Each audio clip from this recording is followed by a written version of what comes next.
படிக்கக்கூடிய எல்லாருக்குமே பார்த்தீங்கன்னா ஒரு நியூஸா வந்து இருக்கிறதுனா குரூப் 4 ரிசல்ட் வெளியீடு. குரூப் 4 ரிசல்ட் வெளி வந்துருச்சு. அடுத்த எல்லாருக்கும் இருக்கிற ஒரே ஒரு அச்சமாவும் சரி இருக்குது, பயமாவும் இருக்கிற என்ன விஷயம் இருக்குன்னா கட் ஆஃப்.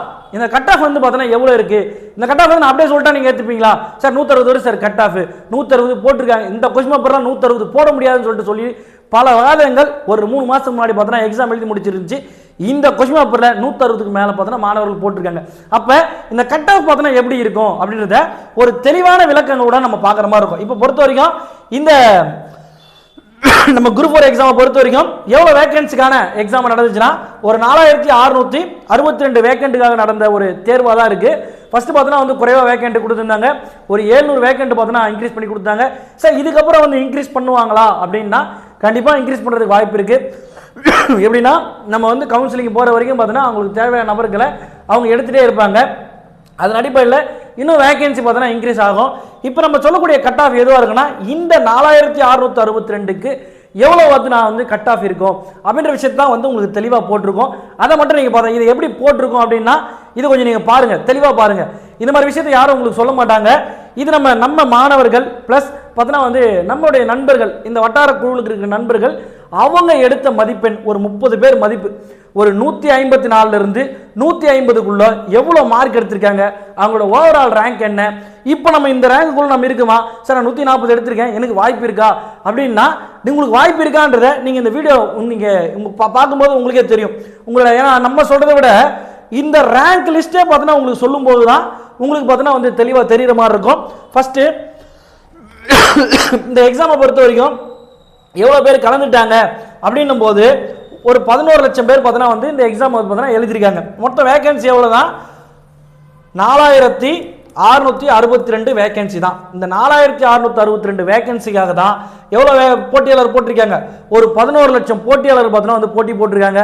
நீங்கள் தெளிவாக புரிஞ்சுக்கணும் எவ்வளோ போட்டியாளர்கள் இருக்காங்கன்ற விஷயத்த முதல்ல பார்த்துக்கணும். அடுத்து பார்க்க போகிறீங்கன்னா இந்த கட் ஆஃப் பார்த்தீங்கன்னா வந்து எப்படி வந்திருக்கு அப்படின்னு பார்க்கும்போது நமக்கு வந்து ஸ்டேட் ஃபர்ஸ்ட் மார்க் எவ்வளோ அப்படின்றது அந்த விஷயம் நமக்கு தெரியறதுக்கு முன்னாடி 248வது மதிப்பெண் ஓவரால் 248 மதிப்பெண் எடுத்தவங்க எவ்வளோ மார்க் எடுத்திருக்காங்க அப்படின்னும் போது 237 மார்க் எடுத்த நபர், அதாவது 155 கேள்வி போட்ட நபரோட மார்க் என்னவா இருக்கு? அந்த தரவரிசை என்ன இருக்குன்னா 248வது இடத்துல இருக்கார். இவர் கம்யூனிக்கல் ரேங்க்ல எத்தனாவது இடத்துல இருக்காருன்னா 125வது இருக்கார். அதாவது பிசி மேல் பிஎஸ்டிஎம் இதை நமக்கு ஃபீமேலா இருந்தாங்கன்னா கொஞ்சம் ரேங்க் முன்னாடி வரதுக்கான வாய்ப்பு வந்து இருந்திருக்கும். அதே போல இது பார்த்தீங்கன்னா 155 மார்க் என்னன்னா 248. அதே அடுத்தது பாருங்க இவங்க பார்த்தீங்கன்னா வந்து 234 இது 234. அப்ப இவங்களுக்கு மார்க் என்னன்னா 154. இப்ப கடைசியா பார்த்த மதிப்பெண் என்ன? அவங்க வந்து 238 இருந்துச்சுங்களா? இப்ப இருக்கிறது என்ன? 574. அப்ப 155 இருந்து 154 இந்த இடைப்பட்ட ஒரே ஒரு மார்க்குக்குள்ள 300 பேர் இருக்காங்க. ஒரு கொஸ்டினுக்கு ஒரே கொஸ்டின்ல 300 பேருக்கு மேல பார்த்தனா வந்து இருக்காங்க. அது ஆச்சுங்களா? 154ல 300 பேர் இருக்காங்க. அதே போல 231 போது 153 கொஸ்டின். இப்போ பாருங்க 1307 பேர் இருக்காங்க. அப்படியே படிப்படியாக ஒவ்வொரு கேள்வி ஏறும்போது ஃபர்ஸ்ட் எவ்வளோ இருந்தாங்க? 300 பேர் பார்த்தோன்னா ஒவ்வொரு இதுக்கு இடைப்பட்டிருந்தாங்க. இப்போ எவ்வளோ பேர் இருக்காங்க? 1000 பேர். அதாவது 155 153 இந்த கேப்புக்குள்ள இருக்கிற நபர்களே பார்த்தோன்னா வந்து 1300 பேர் இருக்காங்க. புரியுதுங்களா? அடுத்து பார்த்தீங்கன்னா 153. அடுத்து இருக்கிறது என்னன்னா 152. இந்த 152ல பார்த்தீங்கன்னா உங்களுக்கு தெளிவாக தெரியும். இந்த 152 228 மதிப்பெண் 228 மதிப்பெண்ணில் 153. அப்போ 2096 இடத்துல பார்த்தோன்னா வந்து இருக்கார் 2296. அப்போ 153க்கும் 152க்கும் இடைப்பட்டத்தில் எவ்வளோ இருக்காங்கன்னா 1000 பேருக்கு மேலே இருக்காங்க. 1000 பேருக்கு மேலே இந்த இடத்துல வந்துட்டாங்க. அதே போல் இப்போ அங்கே பார்க்கும்போது இப்போ வந்து 3700 வந்துருச்சு. கடைசியாக இங்கே 3700 எங்கே 151 இந்த காலத்தில் 3700 பேர் பார்த்தோன்னா வந்துட்டாங்க. அப்போ இந்த 3700 நமக்கு வேகன்சி எவ்வளோ 4400 சில்லற தான் பார்த்தோன்னா வந்து வேகன்சி இருக்குது. அப்படின்னா அது 220 சார். அப்போ வந்து கட் ஆஃப் வந்து 150 முடியுதா அப்படின்னு சொல்லிட்டு பார்க்கும்போது முதல்ல இது வந்து ஒரு கிளியராக ஒன்று நம்ம பார்க்குற மாதிரி இருக்கும். அடுத்தடுத்த நபர்கள் பார்க்கும்போது 223 போட்டால் 4620 சரிங்களா. அடுத்தது பார்க்கும்போது வந்து இதே நம்பர் தான். இவங்க 4620 இருக்கும்போது இவங்க 4232 அப்படி இருக்குது. அடுத்து பாருங்கள் 222 மதிப்பெண் போட்டிருக்காங்க. இதுதான் 150. இந்த இடத்துல பாருங்கள் இந்த இவருக்கும் 4232க்கும் அடுத்த ஒரே கேள்வி குறையிறதுக்கும் எவ்வளோ வயசுனா 1000. இந்த 155லிருந்து 150க்குள்ளே இந்த இடைப்பட்ட கேலத்திலே இருக்கக்கூடிய நபரோட எத்தனை பேர் இருக்காங்கன்னா குறைந்தபட்சம் 3500லிருந்து 4500 நபர்கள் பார்த்தோன்னா வந்து இதுக்குள்ளே இருக்காங்க. சார் அவ்வளோதானா சார் கட் ஆஃபு, அதுக்குள்ளே முடிஞ்சிருமாண்ணா? அப்படிலாம் முடியாது. ஏன்னா நமக்கு நான் டைப்பிஸ்ட்டு ஃபாரஸ்ட் கார்டு அப்படின்னு சொல்லிட்டு நிறைய இங்கே வேகன்சி பார்த்தோன்னா வந்து ஸ்ப்ளிட் ஆகிருக்கு. அப்போ அந்த ஸ்ப்ளிட் ஆனால் வந்து எப்படி இருக்குது இந்த மதிப்பெண் பார்த்தோன்னா வந்து எது போல் வந்து பார்த்தோன்னா வந்து விவரமாக இருக்குது அப்படின்னு சொல்லிட்டு பார்க்கும்போது இது அப்படியே நம்ம தெளிவாக பார்த்துக்கணும். 237 மதிப்பெண் இப்போ நமக்கு கிடைச்ச நம்மளோட ஸ்டூடெண்ட்டு நம்மளோட சோர்ஸ் அடிப்படையில் கிடைச்ச மதிப்பெண்ணில் நமக்கு இங்கே ஃபஸ்ட்டு கிடைச்ச மதிப்பெண் 158 கேள்வி போட்ட நபர் எதுனா 248 மதிப்பெண் 248வது ரேங்க்கு ஓவரால் ரேங்க்கில் இருக்கார். அதே போல் 234 156 கேள்வி போட்ட நபர் 573வது இடத்துல இருக்கார். பாருங்க 300 இடம் அதே பார்த்தோன்னா 300 இடம் பார்த்தோன்னா சட்டுன்னு வந்துட்டாங்க. அடுத்தது இங்கே 235 155 கேள்வி போட்ட நபர்கள் 887. அதே ஒரே ஒரு கேள்வி குறையும் போது 307 குறைந்தபட்சம் 500. நீங்கள் இதில் இந்த இடத்துல வரும்போது 1307லிருந்து 1500 300. அதே போல் இந்த 1500லேருந்து இங்கேருந்து வரும்போது 500. இந்த இடத்துல 151 வரும்போது இங்கேயும் பார்த்தோன்னா ஒரு 500 600 தான் டிஃப்ரெண்ட் வருது. அப்போ 155லேருந்து எவ்வளோ தான் வருது? ஒரு 500 600 தான் டிஃப்ரெண்ட் வந்துகிட்டே இருக்குது. 222 என்ன மதிப்பெண்ணா 150 கேள்விகள். புரியுதுங்களா? இந்த 150 கேள்விகளில் இந்த மதிப்பெண் அப்படியே செக்மெண்ட் இருக்காங்க. ஒரு 1000 பேர் 150க்குள்ள 1000க்கு மேலே தான் இருக்காங்க. 150 பேர் இந்த 1000க்கு மேலே இருக்காங்க. அதை தவிர்த்து 149 கேள்வி போட்டவங்க ரேங்க் 149 ரேங்க் போட்டவங்களோட கேள்வி. இப்போ இங்கே பாருங்கள்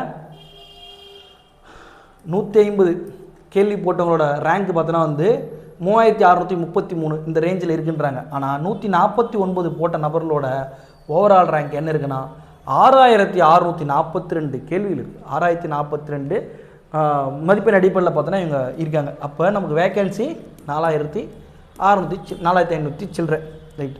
இப்போ இன்னும் உங்களுக்கு கிளியராக சொல்லணுன்னா நமக்கு வந்து இது வந்து இந்த கட் ஆஃப் வந்து இது வந்து நமக்கு கிடைக்கக்கூடிய எவ்வளோ நம்ம வந்து ஓவராலாக இருந்தால் நமக்கு போதுன்ற மாதிரி இருக்குன்னா இப்போ பிசியாக இருக்கிற நபர்கள் இப்போ பிசியாக இருக்கிறவங்கன்னா ஒரு 700 பேர் வந்து கிடைக்கலாம். இது வந்து ஜென்ரல் பார்த்தோன்னா வந்து தவிர்த்து ஒரு ஜென்ரலாக பேசக்கூடிய பார்த்தோன்னா வந்து ஒரு 700 பேர் 580 பேர் ஒரு 500 பேர் 25 பேர் அதே போல் ஒரு 30 பேர் ஒரு 500 பேருன்னு சொல்லிட்டு பார்த்தோன்னா வந்து பிரிச்சிருக்கேன் எக்ஸ்பெக்டர் அப்படின்னா. சரி இது மட்டும் சரி எங்களுக்கு இது சுத்தமாக புரியுது சார், நீங்கள் எப்படி சார் சொல்ல வரீங்கன்னா இன்னும் கொஞ்சம் தெளிவாக பார்த்துக்குங்க.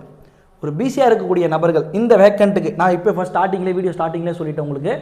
இந்த வேக்கண்ட் 4662 வேக்கண்ட்டுக்காக தான் நான் வந்து பார்த்தோன்னா வந்து கட் ஆஃப் சொல்கிறேன். நான் வந்து கட் ஆஃப் இவ்வளோ மார்க்கு நான் உங்களுக்கு சொல்ல வரல.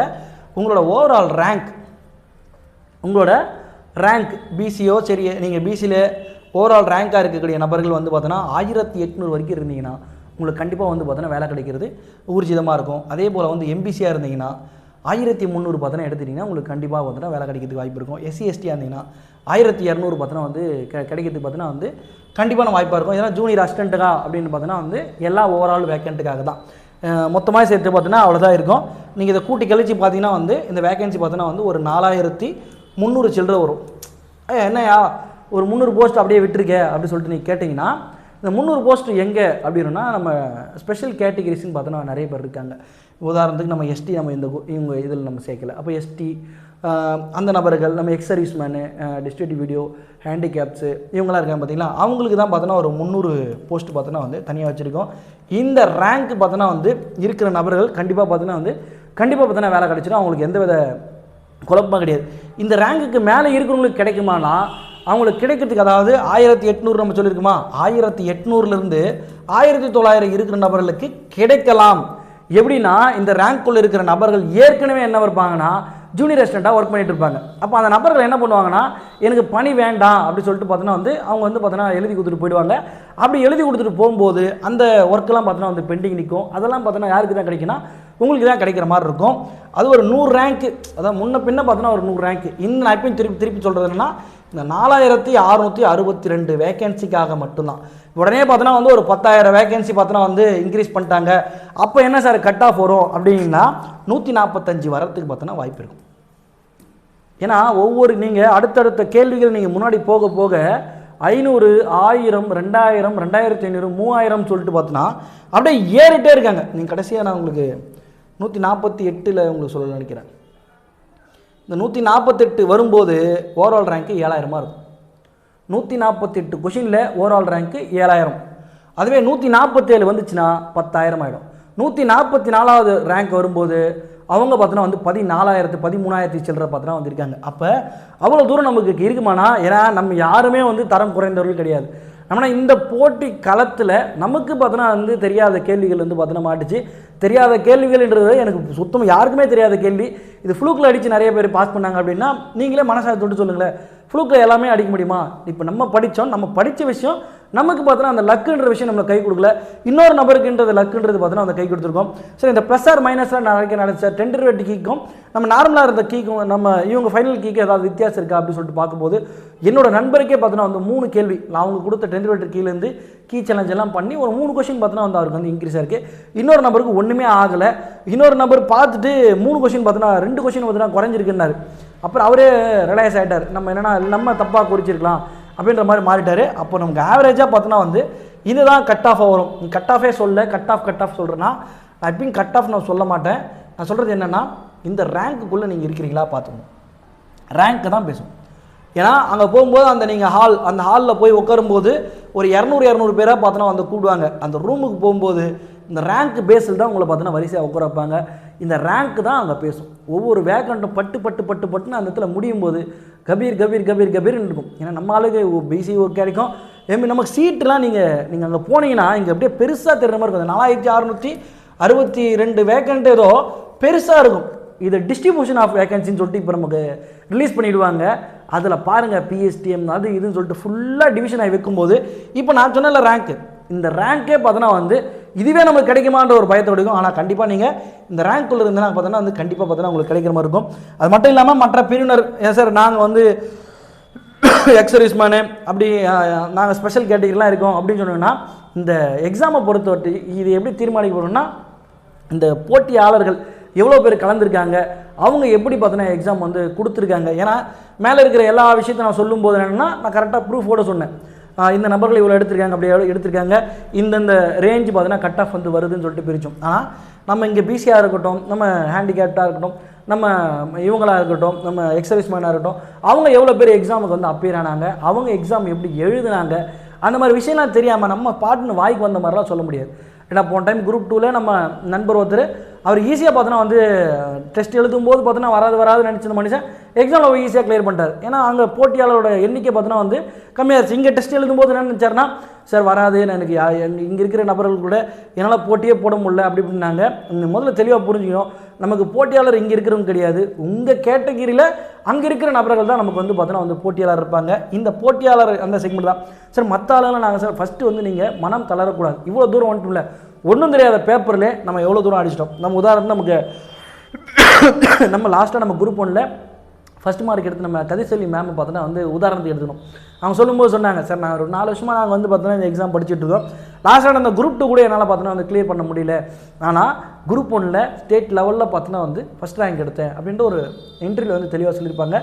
நமக்கு ஒன்று மட்டும் தெளிவாக புரிஞ்சுக்கணும், என்ன விஷயம்னா நம்மளோட இலக்குகளை உயர்வாக வச்சுக்கணும்.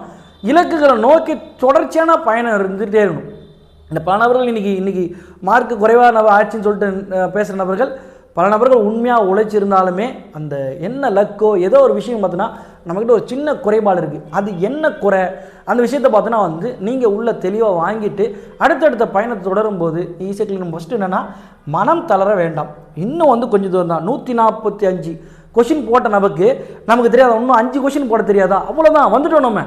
இந்த டைமில் வந்து நான் போகிறேன், எனக்கு செட் ஆகாது, என் வாழ்க்கையே போச்சு அப்படின்னு சொல்லிட்டு ஃபீல்லாம் பண்ணக்கூடாது.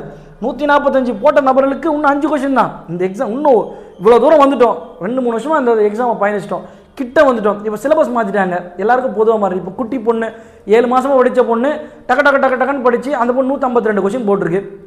பழைய ஆள் அவங்க பார்த்தீங்கன்னா வந்து 137 தான் போட்டிருக்காங்க. அவங்க சார் நான் 5 வருஷமாக படிச்சுட்டு இருக்கேன் சார், நான் 5 வருஷமாக படித்து என்னால் இவ்வளோ தான் சார் போட முடிச்சு. குட்டி பொண்ணு சார், புதுசாக வந்த பொண்ணு அவ்வளோ கொஷின் போட்டுருக்கு சார், எப்படி சார்ன்றாங்க. அது வந்து பார்த்தோன்னா அது வந்து யாரை சொல்லி வந்து பார்த்தோன்னா குற்றம் சொல்கிறதுக்கு இல்லை. நமக்கு இது வந்து ஒரு போட்டி களம். இந்த களத்துக்கு ஏற்ற மாதிரி நம்மளை தான் நம்ம தயார் செஞ்சுக்குமே தவிர நமக்கு ஏற்ற மாதிரி வந்து களத்தை தயார் பண்ண முடியாதுன்னு சொல்லிட்டு நமக்கு அந்த களத்துக்கு ஏற்ற மாதிரி நம்ம என்ன பண்ணோம், நம்மளை தகவல் வச்சு நம்ம ரெடி ஆகிக்கணும். சார் களமே எப்படி இருக்குன்னு தெரில, அப்போ இந்த இவ்வளோ நேரம் களத்தில் விளையாடுறவங்களாம் வந்து பார்த்தோன்னா யார் அப்படின்னு சொல்லிட்டு இப்போ நம்ம போய் நம்ம அடுத்த லெவல் போகும்போது அடுத்தடுத்த கேள்விகள் பார்த்தோன்னா இது மாதிரி அமையும். முதல்ல நம்ம வந்து இப்போ தொடங்கினா கூட பார்த்தோன்னா வந்து அடுத்தடுத்த செக்மெண்ட்டை பார்த்தோன்னா ஈஸி எடுத்துக்கலாம். 145 கொஷின் கூட அவங்க தான் நம்ம கதிர்செல்வி மேம் தான் உதாரணத்தை எடுத்துடும். குரூப் 4 பாஸ் பண்ண முடியல, ஆனால் நம்ம என்ன பண்ணலாம், இந்த குரூப் 4 பாஸ் பண்ண டேய் அடுத்த எக்ஸாம் என்ன வருது, குரூப் 1 எக்ஸாம் வருது, அந்த எக்ஸாம் நான் கிளியர் பண்ணி தட்டி காட்டுறேன், நீ பாரு அப்படி சொல்லிட்டு அழகாக உட்காந்து நீங்கள் என்ன பண்ணலாம், சிம்பிளாக உட்காந்து ஒரு ரொம்ப நாட்கள்லாம் தேவையில்லை. இங்கே எல்லாருமே வந்து எதை நோக்கி ஓடுறோன்னு தெரியாமல் ஏதோ நோக்கி ஓடிட்டு கிடக்கிறோம். ஃபஸ்ட்டு எதை நோக்கி போகிறோன்றதை நம்ம தெளிவாக புரிஞ்சுங்க. அடுத்தடுத்த நோட்டிஃபிகேஷனாக நம்மளுக்கு எக்ஸாமில் என்னென்ன எக்ஸாம் வரப்போகுது அப்படின்னு சொல்லிட்டு பார்க்கும்போது ஃபஸ்ட்டு வரக்கூடிய நோட்டிஃபிகேஷன் வந்தால் ஃபஸ்ட்டு வரக்கூடிய எக்ஸாம் என்ன இருக்குன்னா குரூப் 1 எக்ஸாம் தான் இருக்கும். அடுத்த எக்ஸாம் என்ன இருக்க போகுதுன்னா குரூப் 4 எக்ஸாம் இருக்க போகுது. அடுத்த எக்ஸாம் என்ன இருக்க போகுதுன்னா அடுத்து தான் குரூப் 2 எக்ஸாமாக இருக்க போகுது. சரிங்களா, இதுதான் வந்து பார்த்தோன்னா போட்டி களம். இந்த களத்துக்கு தான் வந்து பார்த்தோன்னா வந்து இப்போ வந்து நம்ம எல்லாருமே தயாராகக்கூடிய எக்ஸாம் எதுவாக இருக்குன்னா இந்த குரூப் 1 எக்ஸாம். யாரும் நான் குரூப் 1 எக்ஸாம் எழுத போகிறதுன்னு சொல்லிட்டு யாருமே சொல்ல போகிறதில்ல. இந்த குரூப் 1 எனக்கு வேண்டாம், அது நிறைய விஷயம் இருக்குது அப்படின்னு சொல்கிற நபர்கள் அடுத்த களத்துக்கு எதுக்கு ரெடியாக போகிறாங்கன்னா குரூப் 2 குரூப் 4 ரெடி ஆவீங்க. குரூப் 4 சர்வீஸே நம்ம அடிச்சிட்டாலும் எதுக்கு தான் நம்ம குரூப் 2க்கு தான் நம்ம ரெடி ஆகும். அப்போ இந்த குரூப் 2 சர்வீஸு குரூப் 1 சர்வீஸ் வாங்கன்னா இன்றைக்கி இருக்கிற தமிழ் பேட்டர்ன் என்ன இருக்குது நமக்கு பார்க்கும்போது குரூப் 4ல் கஷ்டமாக இருந்துச்சு, கேள்விகள்லாம் கஷ்டமாக இருந்துச்சு. இப்போ குரூப் 2க்கு அப்புறம் நிறைய புக்கு பார்த்தோன்னா வந்து சொல்கிறாங்க, நிறைய புக்கு சொல்லிட்டாங்க. ஒவ்வொரு செக்மெண்ட்டுக்கு பார்த்தோன்னா குறைஞ்சபட்சம் தமிழுக்கு மட்டுமே பார்த்தோன்னா வந்து ஒரு 30 புக்கு சொல்லியிருக்காங்க. இந்த 30 புக்கு நம்ம படிக்க முடியுமா, நம்ம குழம்ப முடியுமா, என்னடா இப்படிலாம் பண்ணுறாங்களே, இந்த 30 புக்கு நம்ம படித்து முடிக்க முடியுமா அப்படின்னா சிம்பிளாக எடுத்துன்னா நம்ம புத்தா புக்குன்னு சொல்லிட்டு ஒரு புக்கு பார்த்தோன்னா ரிலீஸ் பண்ணியிருந்தாங்க. நல்ல ஞாபகம் இருக்கும். புத்தா புக்கு தான் பெரும்பாலானவர்கள் தமிழ்நாட்டில் இருந்த எல்லாருமே படித்த புக்கு, குரூப் 4க்கு படித்த புக்கு புத்தா புக்கு தான். அந்த புக்கு வந்து எஃபெக்ட் ஆச்சா அப்படின்னா அது குரூப் 4க்கு எஃபெக்ட் ஆகலை. ஆனால் குரூப் 2க்கு எப்படி எஃபெக்ட் ஆச்சு அப்படின்னா எஃபெக்ட் நல்லாவே ஆச்சு. நிறைய கொஷின் பார்த்தோன்னா குறைந்தபட்சம் 60லிருந்து 70 கேள்விகள் எங்கே இருந்துச்சுன்னா புத்தா புக்கு மட்டும் இல்லை, நம்ம ஸ்கூல் புக்கு ப்ளஸ் பார்த்தோன்னா வந்து இந்த ஒரே புக்கு ஸ்டாண்டர்டாக ஒரு புக்கு பார்த்தோன்னா ரெடி பண்ணி வச்சுருப்பாங்க. அந்த புக்கு படிக்கும்போது 60லிருந்து 70 கேள்விகள் பார்த்தோன்னா வந்து போட்டிருப்பாங்க. 70 கேள்விகள் டேரெக்டாகவே பார்த்தோன்னா புத்தகம் ப்ளஸ் இது 2 செக்மெண்ட்டில் இருந்தே கணிச்சு. நம்ம 30 புக்கு படிக்கணும், 30 புக்கை படித்து அந்த படிக்கிற விஷயத்தை நம்ம உள்ளே வச்சுக்கணும். அது மட்டும் இல்லாமல் இந்த 30 புக்கில் இருந்து உனக்கு சொல்லிக் கொடுக்கக்கூடிய ஆசிரியர் உனக்கு எக்ஸாமில் கேள்வி வைக்கணும். இங்கே நான் டெஸ்ட் எழுதுகிறேன், நான் அதுக்கு பயிற்சி பெறேன் அப்படின்னா உனக்கு ஒவ்வொரு தலைப்புலேருந்து உனக்கு கேள்வி வச்சு கொடுக்கணும். ஃபஸ்ட்டு அதை நமக்கு கொடுக்குறதுக்கு நமக்கு ஆள் இருக்காங்களா, நமக்கு அதெல்லாம் தயார் பண்ணுறதுக்கு நமக்கு இருக்காங்களா, நாங்கள் இருக்கோம், அது பிரச்சனை இல்லை. இருந்தாலுமே இந்த 30 இப்போதைக்கு முடியுமானா ஃபஸ்ட்டு பேஸை ரெடி பண்ணணும். பேஸுக்கு நம்ம என்ன பண்ணோம், ஃபஸ்ட்டு பெயர் சொல் அப்படின்னா பெயர் சொல்லோட அடிப்படை தெரியணும். நீ அதுக்குள்ளே ஆத்தர் புக்கு நம்ம இலக்கண புக்கில் போயிட்டு நான் இலக்கண புலவர் அப்படின்னு சொல்லிட்டு உள்ளே போனீங்கன்னா அது ஒன்றுமே புரியாது. ஒன்றுமே புரியாமல் என்ன பண்ணீங்க, இதெல்லாம் படிக்கணுமா போங்கடா, எனக்கு 27,000 சம்பளத்துக்கு நான் ஏதாவது ப்ரைவேட் கம்பெனியாக போகிறேன்னு சொல்லிட்டு ஒரு வெறுப்பு தட்டுருக்கோம். பல பேர் வெளியே போயிட்டாங்க. நீங்கள் போன நோட்டிஃபிகேஷனுக்கு எவ்வளோ அப்ளிகேஷன் போட்டால் 25 லட்சம் அப்ளிகேஷன் போட்டாங்க. ஆனால் இப்போ அதில் பாதியாக குறைஞ்சிச்சு. அடுத்தடுத்த எக்ஸாமில் பார்த்தோன்னா வந்து நம்ம ஆட்கள் இப்போ கலந்துக்கிற நபர்கள் பார்த்தோன்னா அந்த குறைஞ்சிட்டே இருக்குது. ஃபஸ்ட்டு இந்த 60லிருந்து 70 எடுக்கிற வழியை பார்க்கணும். அதுக்கு முன்னாடி இப்போ ஃபஸ்ட் நம்ம இதுக்கு தேவையா 60லேருந்து 70 எடுக்கிறதுக்கு இப்போ நமக்கு தேவை, இனி இல்லை படிக்கணுமா அப்படின்னா இப்போதைக்கு இதை மட்டும் படிக்கக்கூடாது, கூட இந்த குரூப் 1க்கு படிக்கணும். இந்த குரூப் 1க்கு என்ன படிக்க போகிறோம் அப்படின்னும் போது குரூப் 1ல் ஜிகே தான் வெயிட்டேஜ். 200 கேள்வியுமே வந்து பார்த்தோன்னா வந்து ஜிகே தான். 200ல் 175 கேள்வி பார்த்தோன்னா அந்த ஜிகேவும் 25 கேள்விகள் பார்த்தோன்னா வந்து மேக்ஸும் இருக்க போகுது இல்லைங்களா. இதுதான் இருக்குது. இப்போ இதுக்கு என்னென்னலாம் படிக்கணும் அப்படின்றத நான் உங்களுக்கு பின்னாடி பார்த்தோன்னா ஆத்தர் புக்கெலாம் என்ன படிக்கணும் எல்லா விஷயத்தையும் நம்ம சொல்கிறோம். குரூப் 4 நீ படித்தாலும் என்னது குரூப் 1 ஸ்டாண்டர்டில் தான் இன்றைக்கி படிக்கிற மாதிரி நம்மளை பார்த்தோன்னா வந்து களத்தில் இறக்கி விட்டுருக்காங்க. அப்போ என்ன பண்ணணும், நீங்கள் எல்லாருமே எல்லா நபர்களுமே பார்த்தீங்கன்னா வந்து குரூப் 1 எக்ஸாமுக்கு படிங்க. இப்போ தமிழ் படித்து இப்போ என்ன பண்ண போகிறோம்? இப்போதைக்கு தமிழ் படித்து என்ன பண்ண போகிறோம்? எல்லாரோட மனநிலை எப்படி இருக்குது? டே தமிழ்லேருந்து கேள்வி வரமாட்டுது அப்படின்னு சொல்லிட்டு ஒரு மனநிலை இருக்குங்களா? ஃபஸ்ட்டு இந்த குரூப் 4 எக்ஸாமில் 100 கேள்விகள் பார்த்தோன்னா வந்து தமிழ் ஜிகே கேள்விகள் வரப்போகுது. அதில் வந்து பார்த்தோன்னா 75 கேள்விகள் பார்த்தோன்னா வந்து பொது அறிவு பிரிவுலையும் 25 கேள்விகள் பார்த்தோன்னா வந்து மேக்ஸிமம் பார்த்தோன்னா வரப்போகுது. இப்படி தான் இந்த செக்மெண்ட்டில் தான் இருக்குது. அப்போ இந்த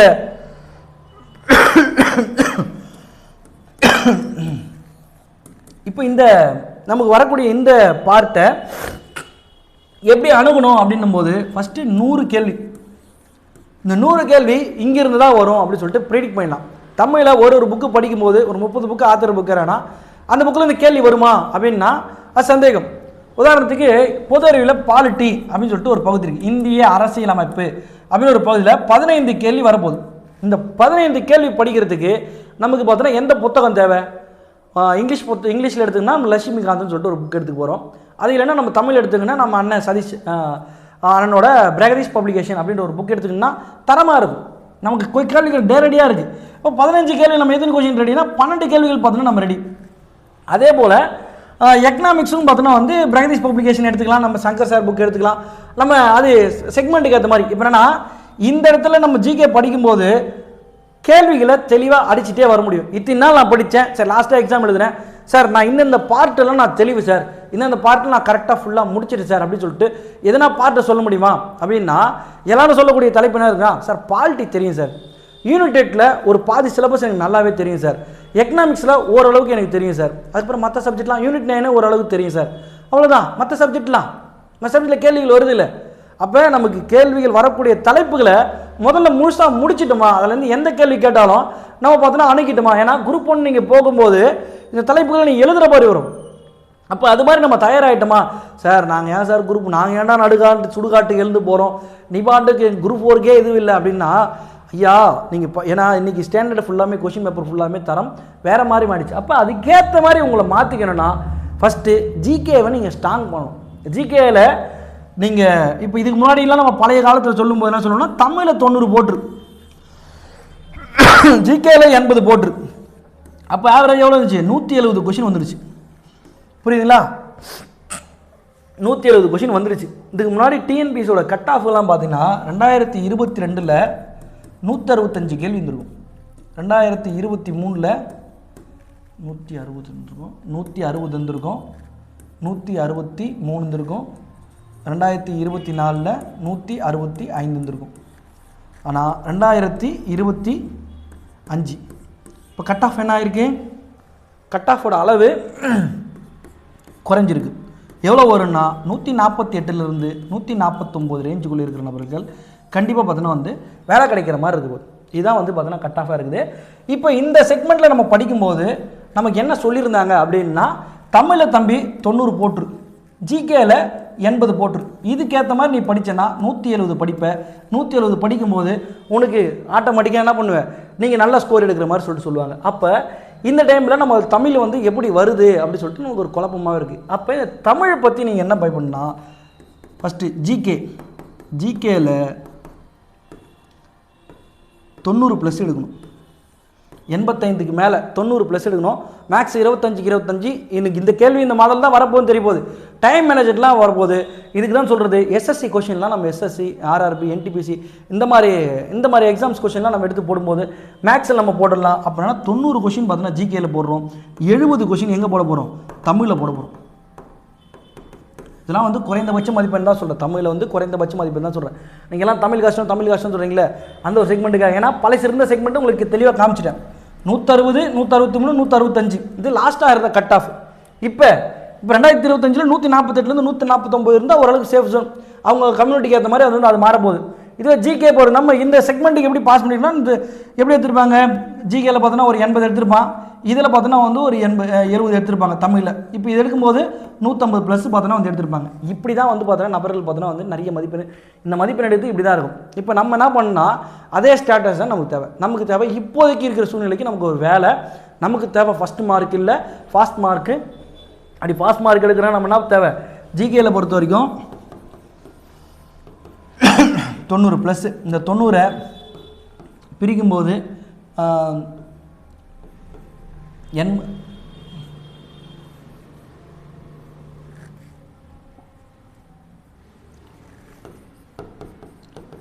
90 70 20 அப்படி சொல்லிட்டு பார்த்தோன்னா இதை பிரிச்சுக்கணும். அந்த அதில் நீங்கள் வந்து பார்த்தோன்னா முன்ன பின்ன நான் மேக்ஸில் கொஞ்சம் முன்ன கவுருக்கு இது பண்ணிட்டேன், இதில் ஜிகேயில் பார்த்தோன்னா குறையுதுன்னா அப்போ நீங்கள் 75க்கு எப்படி ரெடி ஆகணும்? ஏன்னா பொது அறிவை பொறுத்த வரைக்கும் அவ்வளோதான்.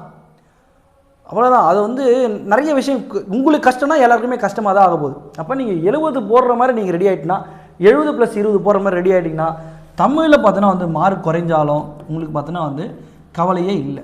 நீங்கள் இந்த மார்க்கெல்லாம் நீங்கள் போட்டிங்கன்னா ஸ்டேட் ரேங்கராக வருவீங்க. நம்ம வரக்கூடிய ஃபஸ்ட்டு எக்ஸாம் எதுவாக இருக்க போகுதுன்னா குரூப் 1 தான் வரப்போகுது. எல்லாரும் என்ன பண்ணுங்கள், இந்த குரூப் 1 எக்ஸாமுக்கு வந்து பார்த்தோன்னா டார்கெட் பண்ணுங்கள். நீங்கள் நிறைய பேர் நிறைய ஐபிஎஸும் சரி ஐஏஎஸ் எல்லோரும் கேட்கும்போது சொல்லிருப்பாங்க, நான் எழுதும்போது வந்து கஷ்டப்பட்ட எக்ஸாம் எதுனா குரூப் 4 எக்ஸாம் தான் எனக்கு கஷ்டம், எனக்கு group 1 exam group 4 exam group 1லாம் பார்த்தீங்கன்னா எக்ஸாம் எனக்கு ரொம்ப ஈஸின்னு சொல்லிட்டு சொல்லியிருப்பாங்க. இன்னும் சொல்கிறேன், இப்போ நீங்கள் லாஸ்ட்டாக எழுதுண்டு இந்த எக்ஸாம் 2 எக்ஸாம் கொஸ்டின் வச்சு பார்க்கும்போது உங்களுக்கு தெளிவாக தெரிஞ்சிருக்கும். எல்லாருமே டிகிரி ஹோல்டர் தான், எல்லாருமே இந்த ஃபீல்டுக்கு உள்ளே வரும்போது நான் அந்த கலெக்டர் ஆகணும், அந்த சீட்டில் நான் போகணும் அப்படின்ற ஒரு வெறி கொண்டு தான் நம்ம போவோம்.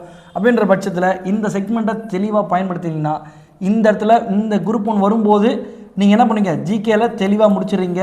குறைந்தபட்சம் 150+ வந்து குரூப் 1ல் பிரிமினரி தட்டுவீங்க. அதுக்கு அடுத்து வரக்கூடிய எக்ஸாம் என்ன போடுறதுன்னா குரூப் 4 எக்ஸாம் இருக்கும்.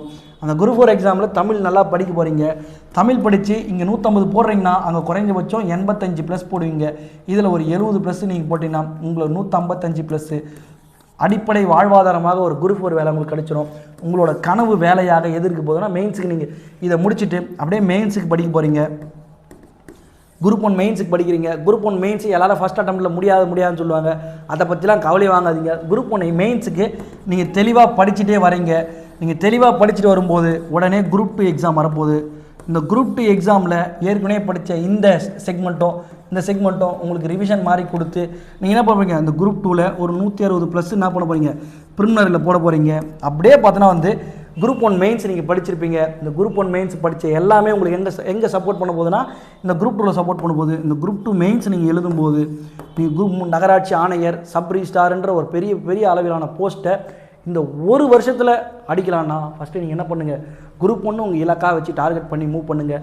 அடுத்தடுத்த செக்மெண்ட்டு குரூப் 4. ஏன்னா இங்கே அடுத்த பரீட்சைக்காக தான் நம்ம நோக்கி படிக்கிற மாதிரி இருக்கும்.